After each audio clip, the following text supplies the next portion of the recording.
ఆంధ్రప్రదేశ్ కూడా దానికి ఎక్సెప్షన్ కాకపోగా ఇప్పటికే మనకున్న వనరులలో ఏమి అయితే ఏమి, మనకున్న ఇన్ఫ్రాస్ట్రక్చర్లు ఏమి అయితే ఏమి, హెల్త్ పరంగా ఈ మహమ్మారిని, కరోనా మహమ్మారిని ఎదుర్కోవడంలో మనకు ఇబ్బందికరమైన పరిస్థితులు క్రియేట్ చేసిన,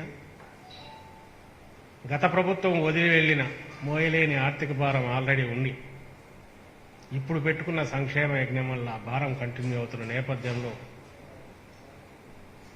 ఈ బరువు కూడా ఆర్థికంగా పడిన 14 నెలల పాటు ఇప్పటికీ కంటిన్యూ అవుతుంది. ఇంకా ఎంతకాలం ఉంటుందో తెలియదు, తాడివే అంటున్నారు. అయినప్పటికీ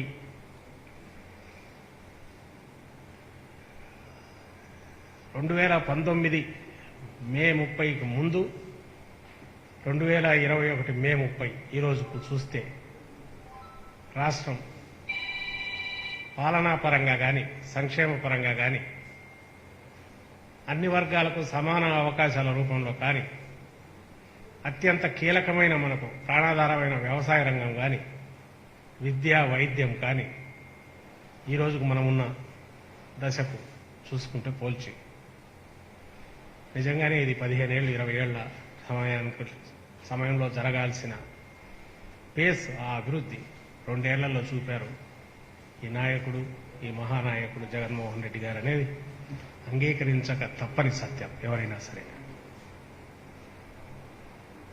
ఎలా సాధ్యమైంది? నేను ఈరోజు దీని గురించే మాట్లాడదలుచుకున్నాను. ఒక్క నాయకుడు, ఒక్కడు ఆ రోజుల్లో రాజశేఖర రెడ్డి గారి గురించి అనుకున్నాం.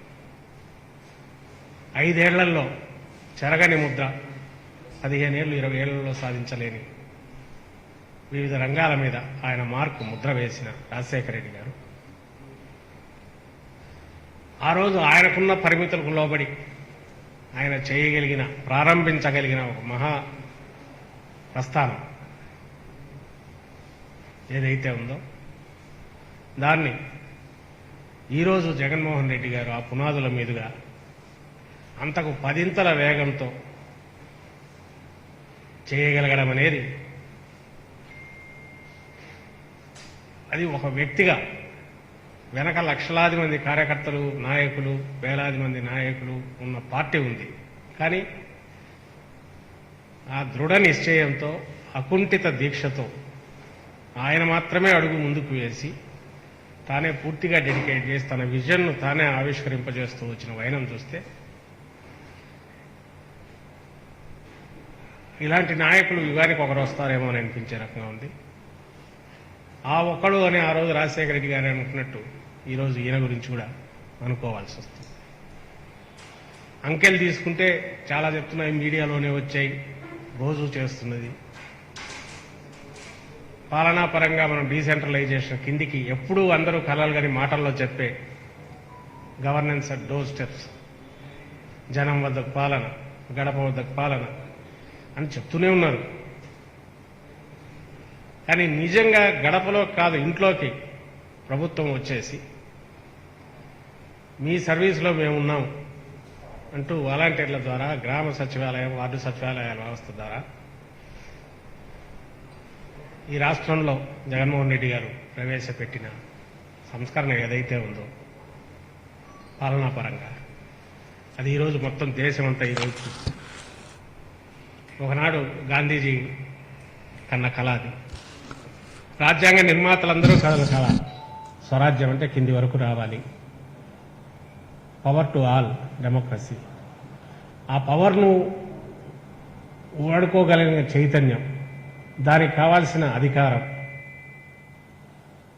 విచక్షణను తగ్గించుకుంటూ డిస్క్రిషన్, అధికారులు కానీ రాజకీయ శక్తులు కానీ విచక్షణను, పాలనలో ఉన్న పాలక వర్గాలు కానీ వాళ్ళ విచక్షణను తగ్గిస్తూ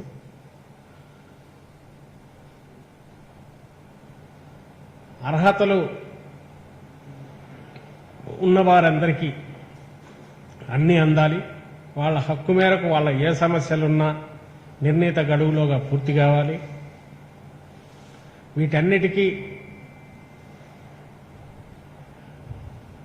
వార్డు సచివాలయం కానీ గ్రామ సచివాలయం కానీ ఒక కేంద్రంగా మార్చి చేసిన ప్రయోగం ఏదైతే ఉందో అది ఈ రోజుకే మనకు ఫలితాలు ఇస్తుంది. దాదాపు 2,40,00,000 కంప్లైంట్లు లేదా వాళ్ళ సర్వీసుల కోసం అప్రోచ్ అయితే అప్లికేషన్, అందులో 96% పైగా అంటే 2,32,00,000 పైగా 2,30,00,000 సాల్వ్ అయిపోయి చేసేశారు. ఇవి గతంలో 5 ఏళ్ళు 10 ఏళ్ళు పట్టేవి. అందులోనూ మనం పెట్టుకున్న బెంచ్ మార్క్, ప్రభుత్వం పెట్టుకున్న బెంచ్ మార్క్ వారంలో కావాలి, 10 రోజుల్లో కావాలి, ఏదైనా అంటే ఆ నిర్ణీత గడువులో కూడా 87% సాల్వ్ అయ్యాయి. ఒక పక్క టెక్నాలజీని వాడుకుంటూ క్వాలిఫైడ్ పీపుల్ కింద ఉంటూ ఎక్కడికక్కడ, అంటే ఇవన్నీ చిన్న సమస్యలు, కానీ గతంలో అవే పెద్దవి. కలెక్టర్ ఆఫీస్ వరకు పోవాల్సి వచ్చేది, ఎంఆర్ఓ ఆఫీస్ చుట్టూ తిరగాల్సి వచ్చేది. వాళ్ళు over bird, checks and balances సరిగా లేకపోవడం, ఎవరికి ఆన్సరబిలిటీ లేకపోవడం. ఇప్పుడు అది పూర్తిగా సంవత్సరంలోనే, ఇంకా నేను అన్నట్టు ఈ కరోనా టైంలో ఒక రకంగా స్టాండ్ స్టిల్కి వస్తే మిగిలిన టైం తీసుకుంటే కొత్త వాళ్ళు రావడమే కాకుండా వ్యవస్థ రూపకల్పన చేసుకోవడమే కాకుండా ప్రజలకు అందుబాటులోకి రావడమే కాకుండా ప్రజా జీవనంలో అది ఒక భాగమైంది.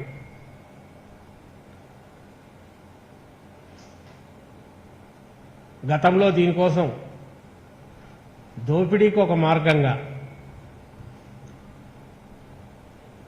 కింద స్థాయిలో తెలుగుదేశం పార్టీ కార్యకర్తలకు కూడా జన్మభూమి కమిటీలను పెట్టినవన్నీ ఒక దెబ్బకు పక్కకు పోయి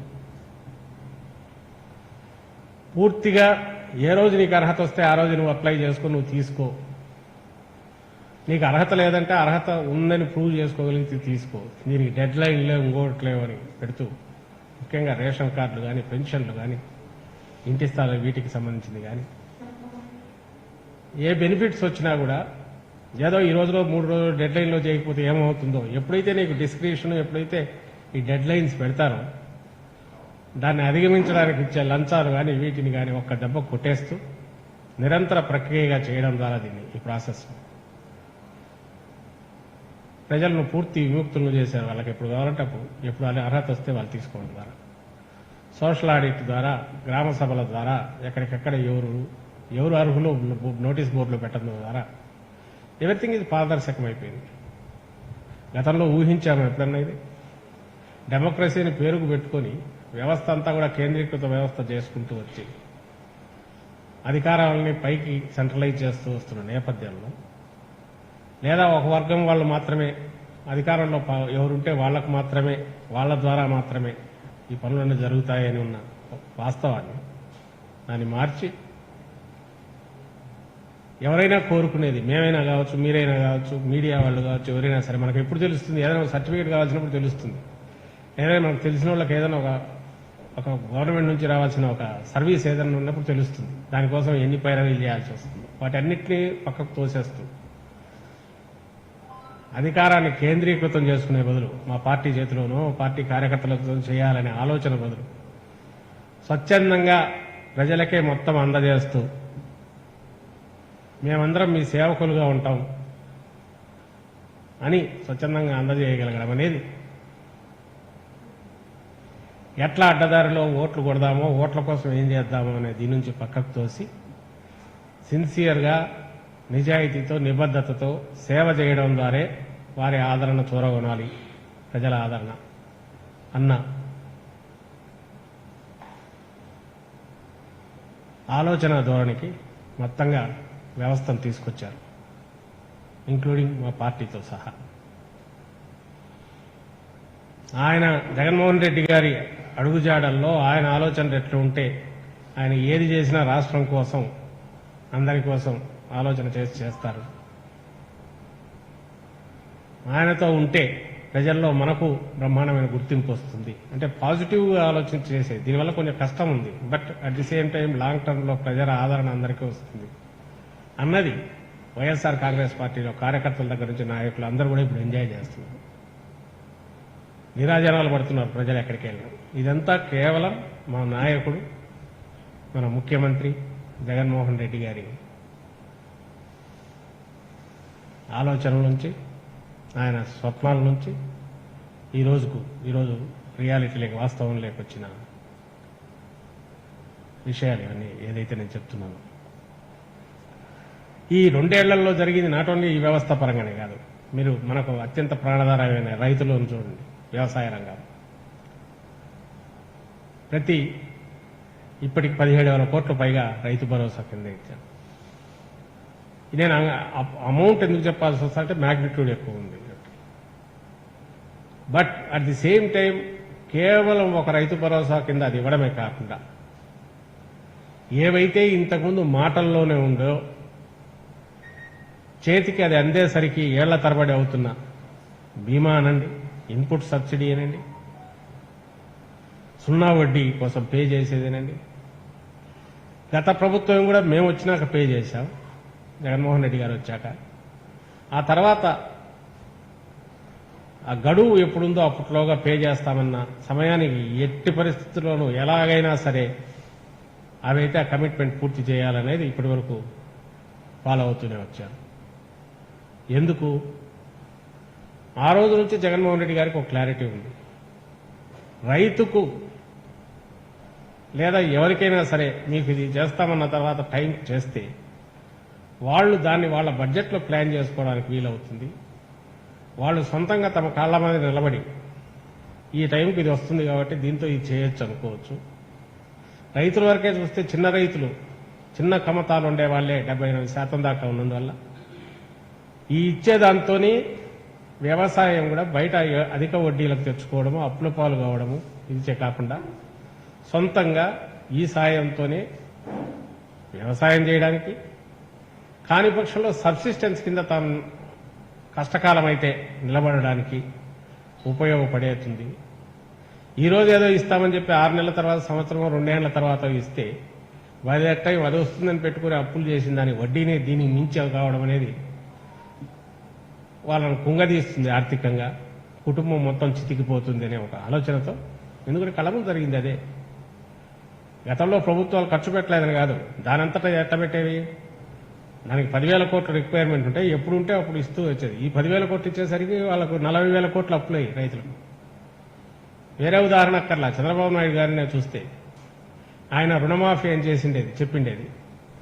ఆయన చేసిన మోసం వల్ల, ఆయన చెప్పిన మాట నమ్మి ఆ రోజు 87,000 కోట్లు పైగా కమిట్మెంట్ ఇచ్చి ఆఖరు కుదించి దించి మీరు పే చేయొద్దన్నందుకు జనం రైతులు పే చేయకుండా సకాలంలో సున్నా వడ్డీకి వడ్డీ రాయితీకి అర్హత కోల్పోయి ఆఖరకు ఆయన ఇచ్చిండేది 87,000 కోట్ల దించి తనన్న 22,000 కోట్ల నుంచి కూడా కాకుండా 13,000 కోట్లు, 14,000 కోట్లు 5 ఏళ్లలో పూర్తి చేసి, ఆ లెక్కన ఆయన అసలు చెప్పకపోయినా బాగుండేది. మోసపూరితమైన హామీ ఇచ్చి రాష్ట్రంలో రైతాంగాన్ని నా అంచనా ప్రకారం 2 లక్షల కోట్లు ముంచేశారు. ఎందుకంటే బ్యాంకులు వదలవాళ్ళను వడ్డీలు తెచ్చి కట్టుకోవాల్సిందే. ఈలోగా మళ్ళీ పెట్టుబడులు రాలే, ఆ బీమా సొమ్ము అప్పటిది మేము వచ్చినాక పే చేయాల్సి వచ్చింది. అప్పుడు ఇవ్వాల్సిన సబ్సిడీలు మేము వచ్చినాక ఇవ్వాల్సి వచ్చింది. సో ఏదైతే తాను హామీ ఇచ్చింది ఇవ్వకపోగా ఏ ప్రభుత్వం అయినా సరే చెప్పిన టైంకి ఇవ్వనందువల్ల పడే దెబ్బ ఎలా ఉంటుందన్నది అదర్ సెక్షన్స్కి తెలుసు, రైతులకు ముఖ్యంగా ఎక్కువ తెలుస్తుంది. ఆ దశలో జగన్మోహన్ రెడ్డి గారు వచ్చి ఇంతవరకు టెన్షన్ తప్పకుండా ఎక్కడ టైం తప్పకుండా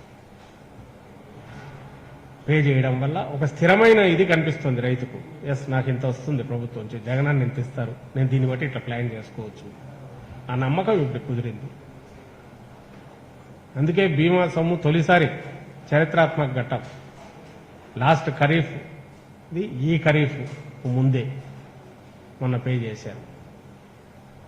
ఇన్పుట్ సబ్సిడీ సీజన్ అది అప్పటిది నెక్స్ట్ దీంట్లోనే పే చేస్తున్నారు.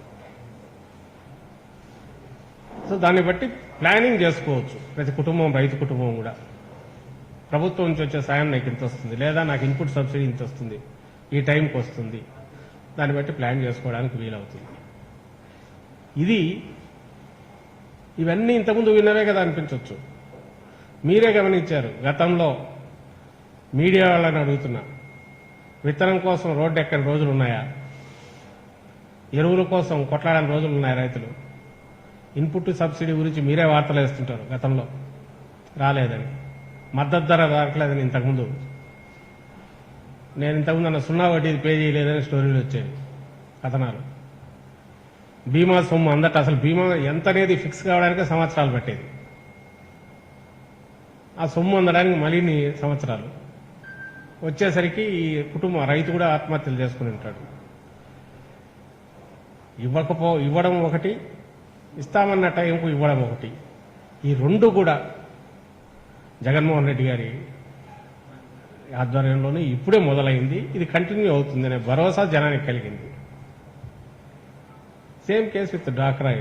ఎన్ని అప్పులు ఏదున్నా సరే ముందు ఏదైతే ప్రామిస్ చేశామో అది ఇస్తే స్టేట్ బడ్జెట్ స్టేట్ ఎట్లా ప్లాన్ చేసుకుంటుందో, ప్రభుత్వం ఎట్లా చూసుకుంటుందో, కుటుంబం కూడా నిలబడడానికి వాళ్ళ ప్లానింగ్ వాళ్ళు చేసుకుంటారు, సొంత కాళ్ళ మీద నిలబడతారు. మనం ఇచ్చిన ఆసరా, మనం ఇచ్చిన చేయూత అని ఫలితం కనిపిస్తుంది అనే ఒక ఫిలాసఫీ విచ్ ఈజ్ వాస్తవం. అది ఆ లైన్ ఆఫ్ థింకింగ్ వల్ల ఇది సాధ్యమవుతుంది. మీరు గమనిస్తే క్యాలెండర్ ఫిక్స్ చేసి ఇంత ఖచ్చితంగా ఎక్కడికెక్కడ ఆయనకాయనే పెట్టుకుంటున్నారు, పరీక్షల్లాగా తన ప్రభుత్వానికి తానే పెట్టుకుంటున్నారు. ఈ టైంకి గడువు పే, ఈ టైంకి పే చేయాలని. దాంట్లో అండర్లైనింగ్ ఫిలాసఫీ ఇది. దానివల్ల ఏమవుతోంది? ప్రొడక్టివిటీ పెరుగుతుంది, జవసత్వాలు వస్తాయి, హెల్దీ ఎకానమీకి దారి తీయడానికి అవకాశం ఉంటుంది. నేను ఆయన అన్న మాటల్లో మన అసెంబ్లీలో మాట్లాడుతూ కూడా అభివృద్ధి అంటే ఏదంటే నిన్నటికి ఈ రోజుకు మంచి మార్పు రావాలా జీవితంలో, రేపు మరింత బాగుంటుందనే హోప్ క్రియేట్ కావాలా.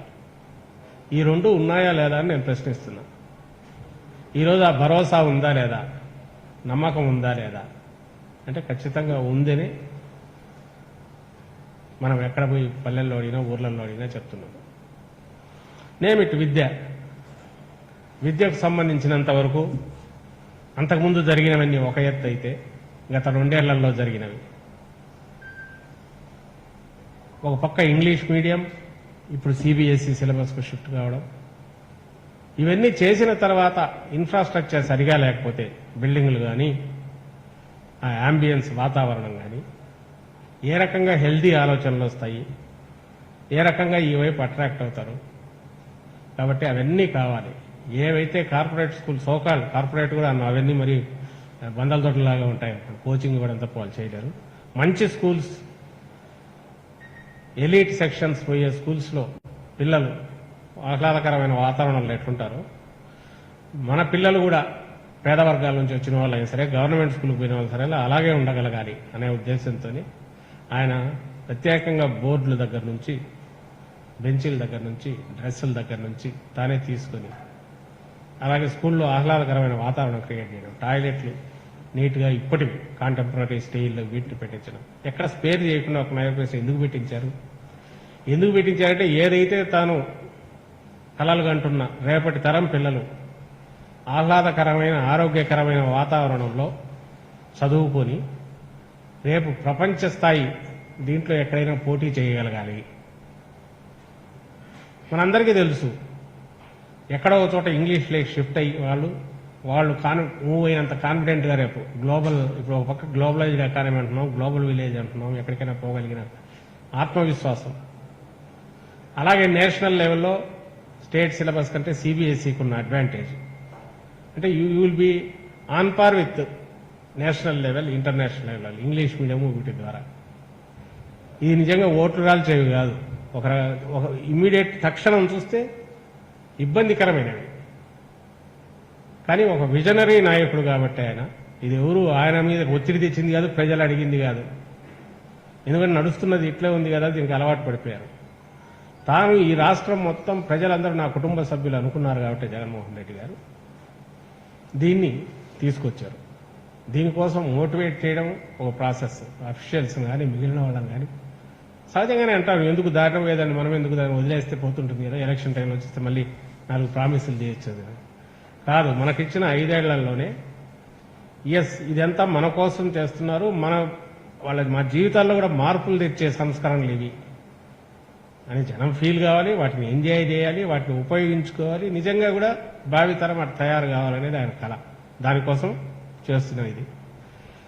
అందుకే మీరు ఒకదాని నుంచి పోతే ఈరోజు ఈ ఐడియాస్ అనే రూపకల్పన తీసుకుని ఇప్పటికే చాలా స్కూళ్లు బాగా అయ్యాయి. బయట నుంచి వచ్చిన వాళ్ళు పూర్వం చదివిన వాళ్ళు కూడా ఆశ్చర్యపోతున్నారు. వాటికి అవసరమైన సౌకర్యాలన్నీ వచ్చినాయి. అది పూర్తిగా కొత్త రూపం చెందుతుంది. ప్లస్ సిలబస్ మారింది, ప్లస్ మీడియం ఇంగ్లీష్ మీడియం వచ్చింది. ఒక్క 3-4 ఏళ్ళు ఇబ్బందులు అయినా సరే నెక్స్ట్ దీంట్లో ఇవి అదర్ స్కూల్స్తోనో, ప్రైవేట్ స్కూల్స్తోనో, కార్పొరేట్ స్కూల్స్తోనో పోటీ పడే దశకు చేరుతుంది. Same case with health. ఈ మూడు మనకి ఈ రెండు విద్యా వైద్యం అనేవి ఏ కుటుంబానైనా కుంగదీసేవి. ఓ పక్క ఆరోగ్యశ్రీ కింద డిసీజెస్ అని చేర్చడం, 2000 పైగా పోస్ట్ సర్జరీ వాటికి సహాయం చేయడం, ఏవైతే కుటుంబాన్ని చిన్నాభిన్నం చేస్తాయో,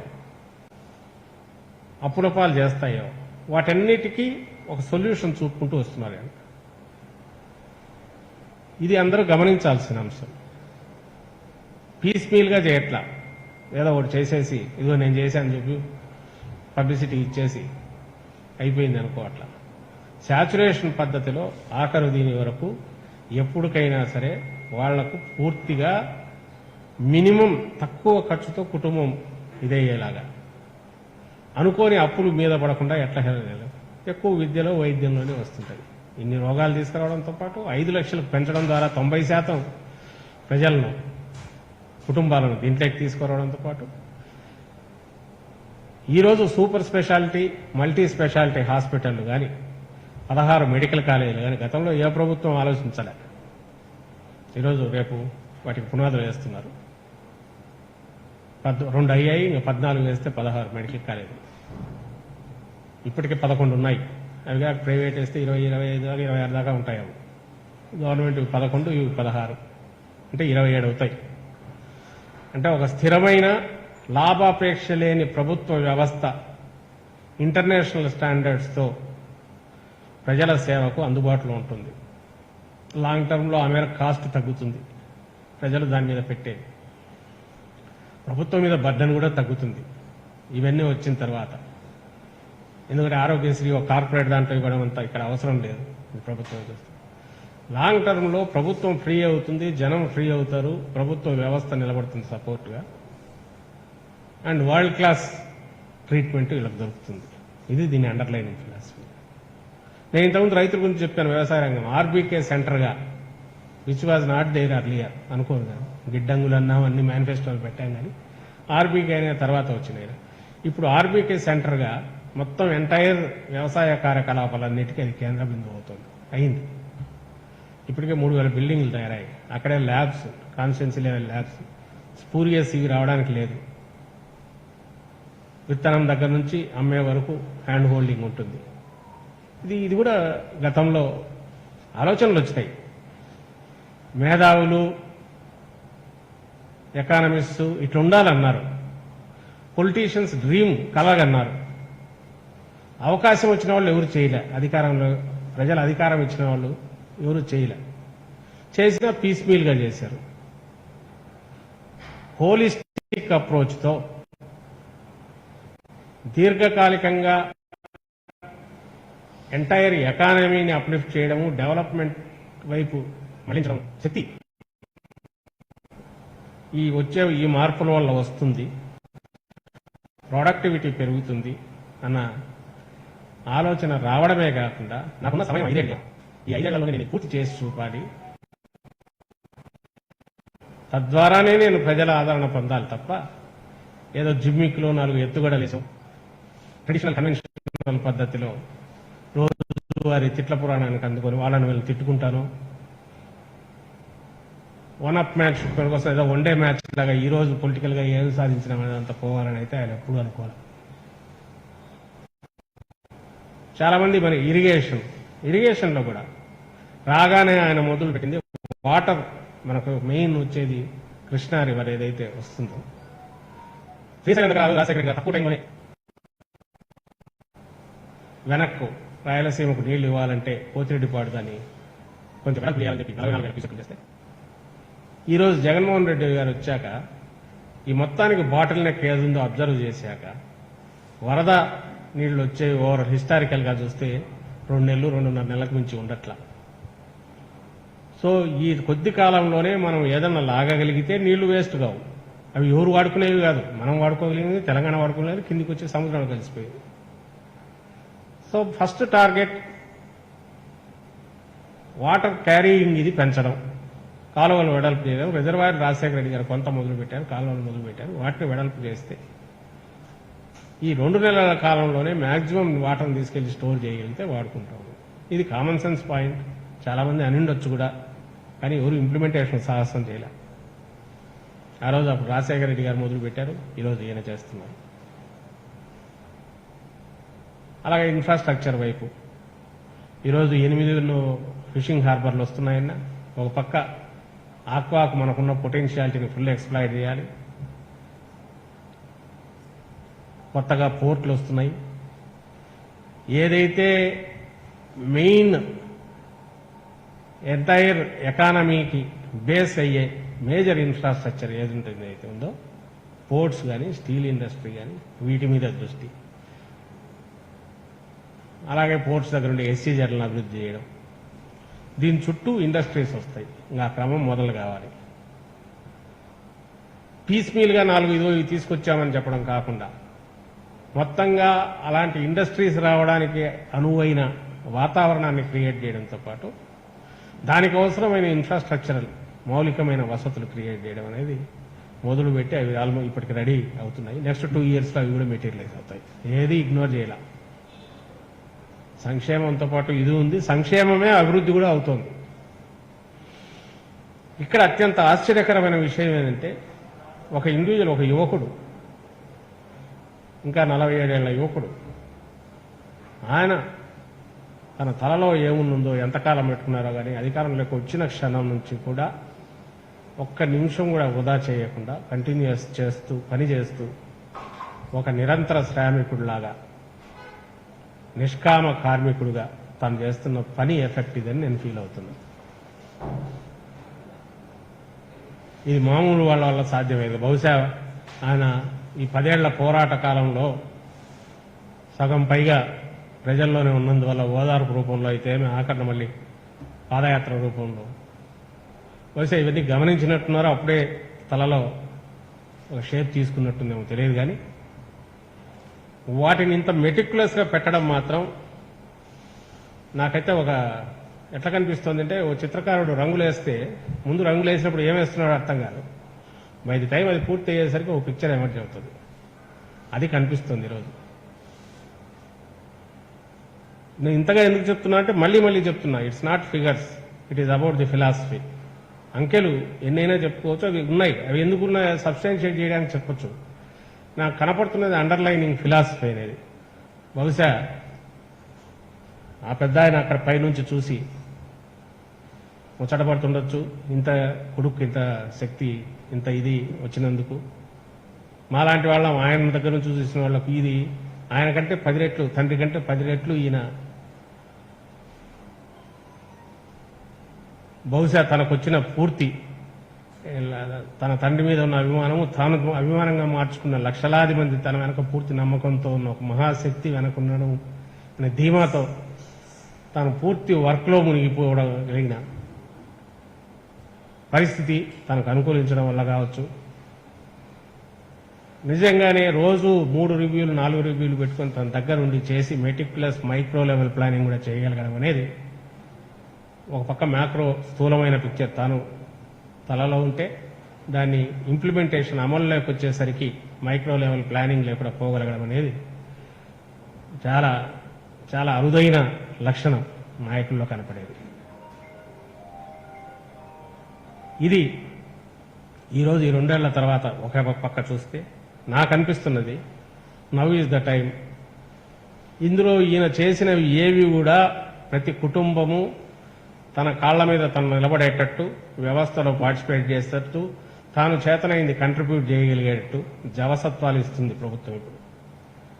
ఇక బాధ్యత ఆ వైపు నుంచి ఉంటుంది. ఇప్పుడు మనం నిర్మించుకుంటున్న స్కూళ్లు కానీ, మనం నిర్మించుకుంటున్న హాస్పిటళ్లు కానీ, మనం చేసుకుంటున్న రైతు కేంద్రాలు కానీ, ఇవన్నీ సక్సెస్ఫుల్ గా బ్రహ్మాండంగా ఉండాలంటే అదర్ స్టేక్ హోల్డర్స్, భాగస్వాములు ఎవరైతే ఉన్నారో వాళ్ళందరూ మనస్ఫూర్తిగా ఓనర్షిప్ తీసుకోవాల్సిన సమయం. అంటే ప్రజలందరూ కూడా ఈ సిస్టమ్ ఏర్పాటు చేశారు జగన్మోహన్ రెడ్డి గారు, కావాల్సినంత సప్లై చేస్తున్నారు. దీన్ని ఎంతగా ఓనర్షిప్ తీసుకొని కింద ఉపయోగించుకోగలిగితే మన సొంత ఆస్తి అన్నట్టు అవి అంత సక్సెస్ఫుల్గా ఇంప్లిమెంట్ అయ్యే అవకాశం ఉంది. ఈరోజు ఏవైతే సౌకర్యాలు ఆసరా పేరు మీద, భరోసా పేరు మీద నోరు తిరగనంత చిట్టా ఉంది మొత్తం ప్రజల కోసం చేస్తున్నారు. ఇవన్నీ అన్ని వర్గాల ప్రజలకు వాటిని పూర్తిగా ఏ ఎక్స్పెక్టేషన్స్ అంతా ఉన్నాయో జగన్మోహన్ రెడ్డి గారికి అవన్నీ కూడా పూర్తి చేసుకుంటూ ఓనర్షిప్ తీసుకోగలిగితే ఎక్కడికెక్కడ భాగస్వాములైన ప్రజలు, అలాగే దీన్ని వాడుకొని మరింత ముందుకు పోతూ ఒక రకమైన సహకార స్ఫూర్తితో కదిలితే ఇలాంటి చైతన్యం తీసుకొచ్చే రకంగా మేధావులు కానీ, అనలిస్టులు కానీ, విశ్లేషకులు కానీ, మీడియా కానీ మారిన ఈ షిఫ్ట్ ఏదైతే ఉందో మోర్ ఇంక్లూజివ్నెస్, ప్రజలను కూడా పార్టిసిపేట్ చేయిస్తూ ప్రభుత్వం అనేది డిస్క్రిషన్ తగ్గించుకుని దూరం జరుగుతూ అందరినీ సాధికారత దిశగా అన్ని వర్గాల వారిని, ముఖ్యంగా బీసీ, ఎస్సీ, ఎస్టీ, మైనారిటీ వర్గాలను ఇంతకాలం ఆర్థికంగా కానీ రాజకీయంగా కానీ దూరంగా ఉన్న వర్గాలు, లేదా ప్రపోర్షనేట్ ఆ దామాషాలో అధికారం దక్కని వాళ్ళు కానీ, మహిళలు ముఖ్యంగా సగం దాకా సగానికి పైగా ఉన్న మహిళలు, వాళ్ల సాధికార దిశగా జరుగుతున్న వీటన్నిటినీ జగన్మోహన్ రెడ్డి గారు కల్పిస్తున్న ఈ అవకాశాలు ఏవైతే ఉన్నాయో అవి ఉపయోగించుకోగలిగిన చైతన్యం వచ్చే రకంగా మీడియా కానీ, మిగిలిన వాళ్ళందరూ కానీ వోకల్ సెక్షన్స్ చైతన్యపరచాల్సిన సమయం ఇది. ఉదాహరణకు స్కూల్ ఉంది, స్కూల్ ఎట్లా మెయింటైన్ అవుతుంది? బిల్డింగ్ కడతారు, బాగా కలర్లు వేశారు, దాన్ని జాగ్రత్తగా చూసుకుని అలాగే చేసుకోవాలంటే అక్కడ పేరెంట్స్, పిల్లలు, స్టేక్ హోల్డర్స్, టీచర్లు అందరి బాధ్యత. ఆసుపత్రులు వాటిని అలాగే మెయింటైన్ చేసి నీట్గా ఉండాలంటే, ఎందుకంటే ప్రతి రూపాయి ప్రజల సొమ్ము మేడబెట్టేది. మామూలు ఒకటి గవర్నమెంట్ ఏదైనా కడితే 2 ఏళ్ళు అయ్యేసరికి ఇట్లా పాడుపడిపోతాయో, పనికిరావో, మెయింటెనెన్స్ సరిగా ఉండదని. అట్లా కాకుండా ఇవి మనదే అనే ఓనర్షిప్తో చేసుకుంటే జగన్మోహన్ రెడ్డి గారు కళలు ఆయన ఏదైతే ఇప్పుడు ఇంప్లిమెంటేషన్కి తీసుకొచ్చిన 2 ఏళ్లలో చేసినవి నెక్స్ట్ 2 ఏళ్లలో దాని ఫ్రూట్స్, రిజల్ట్స్ కూడా ఇంకా బ్రహ్మాండంగా కనిపిస్తాయి. ఈ 2 ఏళ్ళు అయిన సందర్భంగా మా పార్టీ, వైఎస్ఆర్ కాంగ్రెస్ పార్టీ నాయకులు, కార్యకర్తలు ఏదైతే కోటి ఆశలతో ప్రజలు జగన్మోహన్ రెడ్డి గారిని పార్టీని తీసుకొచ్చారో ఆ తీసుకురావడంలో కీలక భాగస్వామ్యం ఆ రోజు ఉంది. ఈ రోజు కూడా నేను ఇంతకుముందు అన్నట్టు జగనన్న కన్న కళలు, జగనన్న ఆచరణలోకి తీసుకొచ్చిన ఇప్పుడు ఏదే పథకాలు అయితే ఎన్నున్నాయో వీటన్నిటినీ ప్రజలు ఎలా వాడుకోవచ్చు, ఇంకా బాగా ఎలాగా ఫైన్ ట్యూన్ చేయాలి చేసే దాంట్లో అంటూ కింద ప్రచారంలోకి తీసుకెళ్లడంతో పాటు వాళ్ళని చైతన్యపరిచే కార్యక్రమం కూడా పార్టీ నాయకులు అందరూ చేస్తారు. ఈరోజు ఏ స్ట్రెంగ్త్ అయితే జగన్మోహన్ రెడ్డి గారికి ఇంత కూల్గా ఆయన ఆపరేట్ చేయడానికి, ఆయన పని చేసుకుంటూ పోవడానికి ఉన్నారు ఆ కార్యకర్తలు, నాయకులు లక్షలాది మంది ఆయన అభిమానించేవాళ్ళు, ప్రేమించేవాళ్ళు, అదే ఆయన బలం. వీళ్లను ఈ భరోసాతోనే ఆయన ముందుకు ఇంత అగ్రెసివ్గా పోగలుగుతున్నారు.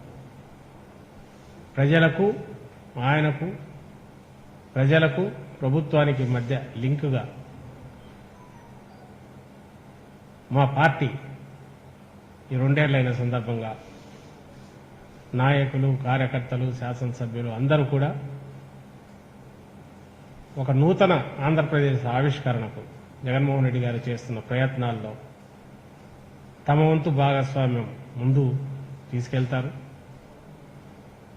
దానికి పునరంకితం అవుతారని చెప్తూ నేను సెలవు తీసుకుంటాను. Thank you.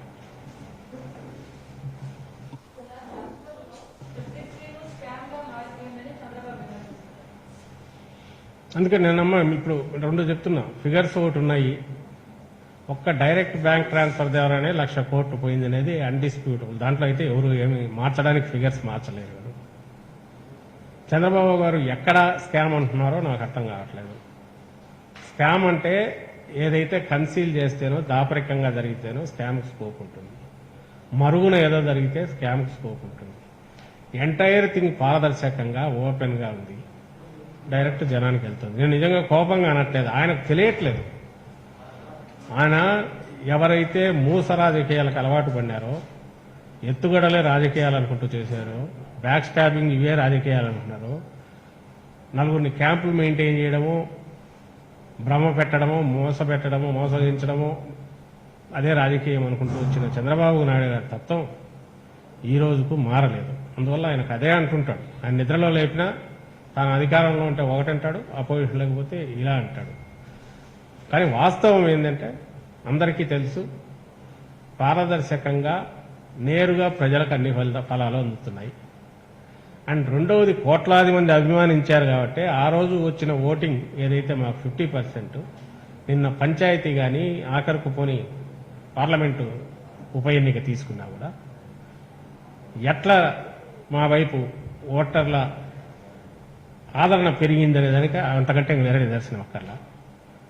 తొలిసారి, అది కూడా చెప్తున్నాం, తొలిసారి మీకు తెలుసు, అందరికీ తెలుసు, ఒక్క నయా పైసా ఇది చేయకుండా, ఎక్కడ ఎవరిని చేయనివ్వకుండా అన్ని ఎన్నికలు జరిపిన ఘనత జరుగుతుంది. ఫ్యూచర్ కూడా ఇలాగే ఉంటుంది. జగన్మోహన్ రెడ్డి గారు నమ్ముకున్న రాజకీయం ఎంటైర్లీ ఇది ప్రజలకు సంబంధించింది, ప్రజా రాజకీయం. ప్రజలను నమ్ముకోవడం అనేదే రాజకీయం దీంట్లో. కాబట్టి చంద్రబాబు నాయుడు గారు అలాగే అంటుంటారు.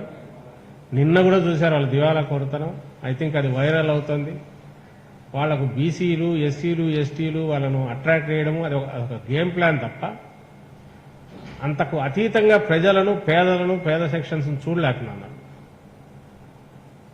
ఓపెన్ గా మాట్లాడుకుంటున్నారు. ఎందుకు దూరమైనారని వాళ్లే అంటున్నారు. దగ్గరికి ఎట్లా చేసుకోవాలంటున్నారు. తీర్మానం చేస్తే డ్రామా అనుకుంటారేమో అంటున్నారు. అంటే ఒకటి, జనం మాతో లేరని వాళ్ళు ఒప్పుకుంటున్నారు. వాళ్ళు ఇప్పుడు చేయాల్సింది ఎందుకు లేరని, ఇట్లాంటి కువిమర్శల కంటే కూడా మాతో ఎందుకు లేరు, జగన్మోహన్ రెడ్డి గారితో ఎందుకున్నారు, దానికి సింపుల్ ఒకటే. నిజానికి మాకు కూడా ప్రతిపక్షం కావాలా, మంచి ప్రతిపక్షం కావాలా. డెమోక్రసీలో చెక్స్ అండ్ బ్యాలెన్సెస్ ఉండాలా. ఎందుకంటే ఎంటైర్ వ్యవస్థ, జగన్మోహన్ రెడ్డి గారు ఒకరు కాదు పనిచేస్తున్నది, మొత్తం వ్యవస్థ పనిచేస్తున్నప్పుడు లోపాలు ఉంటాయి కింద. దాన్ని ఎప్పుడు ఎత్తి చూపే మీడియా ఉండాలా, ప్రతిపక్షం ఉండాలా. అవి తెలుసుకొని కరెక్ట్ చేసుకునే మనసు మాకు ఉంది కాబట్టి, జగన్మోహన్ రెడ్డి గారికి ఉంది కాబట్టి కరెక్ట్ చేసుకోవడానికి రెడీగా ఉన్నాం. అట్లా కాకుండా నువ్వు అధికారంలో ఉన్నావు కాబట్టి నీ మీద వేస్తుంటాం బండలనే తత్వం ఏదైతే ఉందో, మళ్ళీ రేపు ఎన్నికలు రాగానే ఇన్ని హామీలు తీసుకొచ్చి ఓటు తెచ్చుకోవచ్చు అనే తత్వం ఏదైతే ఉందో, అది చంద్రబాబు నాయుడు గారికి అది ఒకటే తెలుసు. అందుకే అలాంటి విమర్శలు ఆయన చేస్తున్నారు.